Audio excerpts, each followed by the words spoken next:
Instead, nagbebenta tayo ng buko, yung mga bunga ng nyug natin doon. Nagbebenta na tayo gaya sa sentro, pag bumili ka, yung mga panggata, nasa ano yun 10 pesos per kilo. Kaya yung mga sobra, pinatutubo natin. Ayan o, pinatutubo natin. At pati yun, yung mga natatakpan na yan ng, ito, tatakpan natin ng mga dahon ng nyug, gaya nito. Pinatutubo pa rin natin yan. Almost nasa, siya,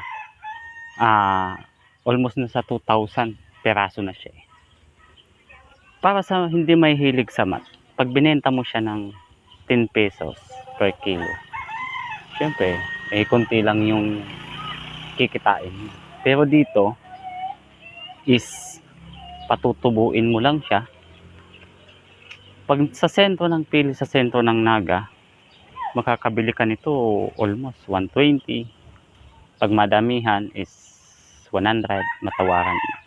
Pero dito sa atin, kahit 80 pesos ibebenta natin to per piece. Para doon sa hindi mga mahihilig sa mat. 80 pesos times 2,000 pieces.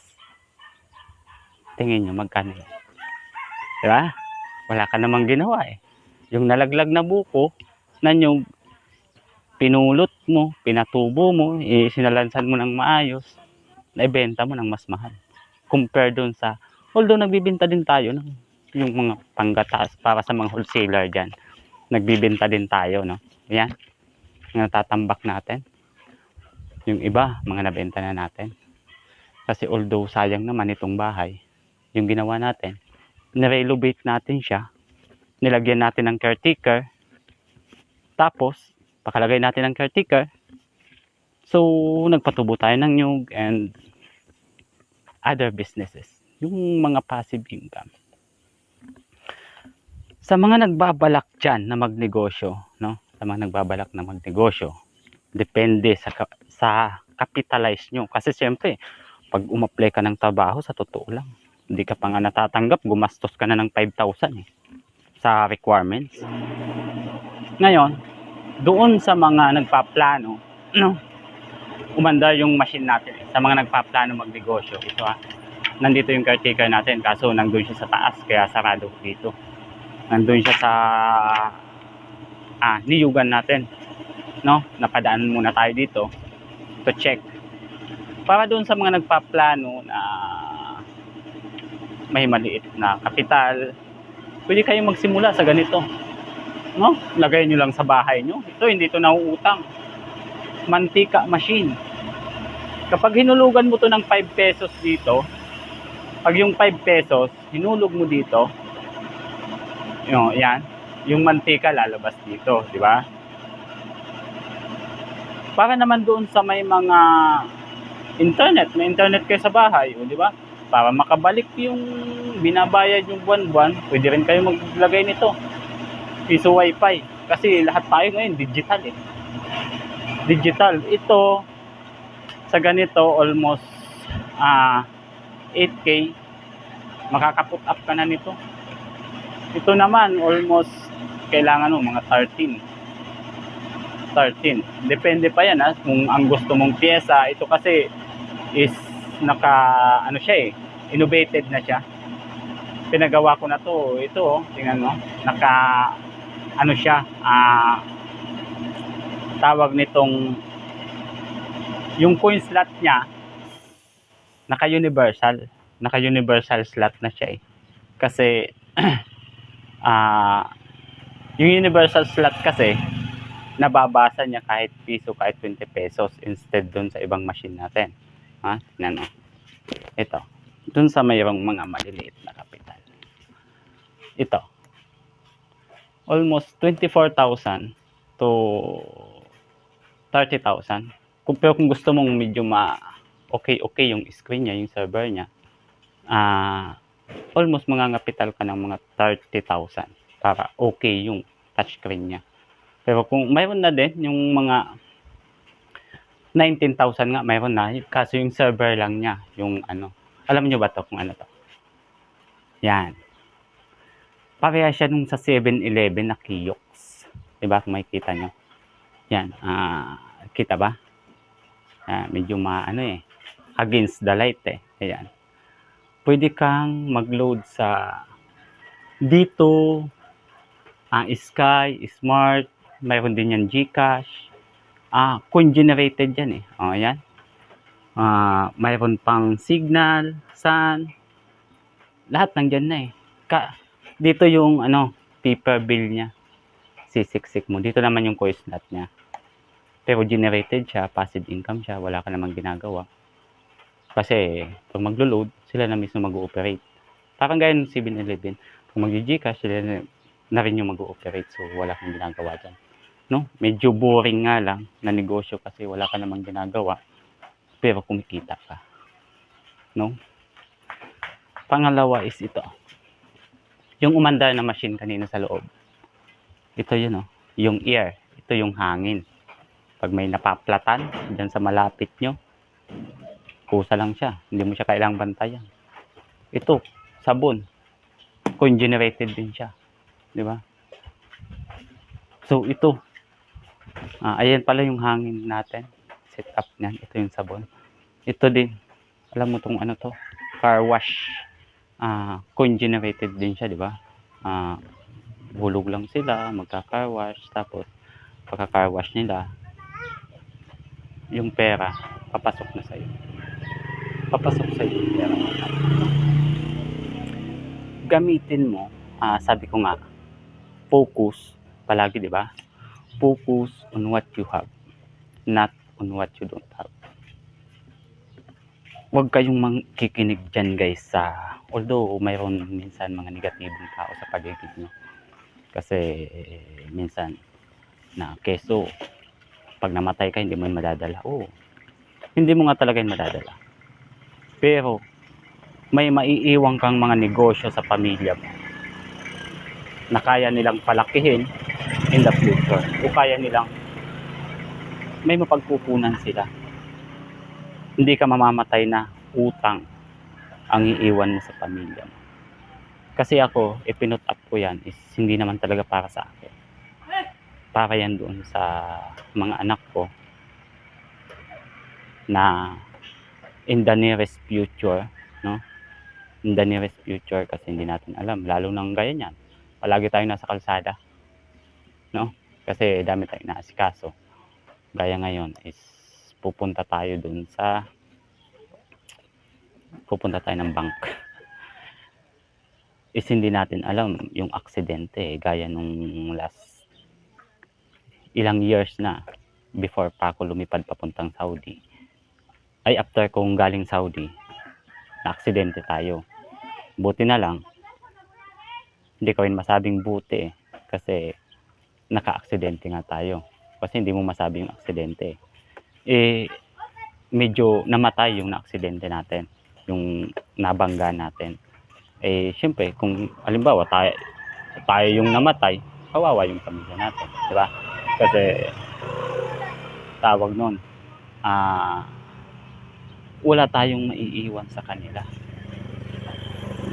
na yun bang mapagkukunan man lang nila ng hanap buhay, di ba? Kaya para doon sa mga nagpaplanong magpalaki ng network, pwede na yun na start up mga ganyang negosyo kasi maliit lang naman ang kapital, no? Ang kapital is ang kapital niyan. Doon naman sa mga mayayaman na magme-maintain ng pera nyo, siguro mamaya pagbalik ko, pag may time ako, ipapakita ko sa inyo yung mga platform sa kung paano ma-maintain yung pera nyo. Kasi kalimitan, lalo na sa mga OFW, no? Kasi ako na yung OFW din ako. Halos tagal. So, yung pamilya nyo, yung family nyo, wag nyong sasanayin. Kasi way back, kwento ko lang sa inyo way back, 2010. Sabi ko nga, medyo mapapublish yung kunti dito, yung background ko. Kunti, no? Way back 2008 hanggang 2011, yung family ko, mayroon pa ako noon bunsong kapatid na babae, lalaki. Dalawa sila nag-aaral. So, although nasa Japan tayo noon, and then may mga negosyo pa tayo noon sa Japan, hindi sa Pilipinas, yung ginagawa ko is to support my family. Mayroon silang 70,000 to 80,000 monthly pinadadala ko. Pero in the end of time, nung nag-asawa na ako, syempre, naputol na yung sustento sa kanila. Nung naputol ang sustento sa kanila, ako yung medyo naawa dun sa dalawa kong kapatid. Bakit?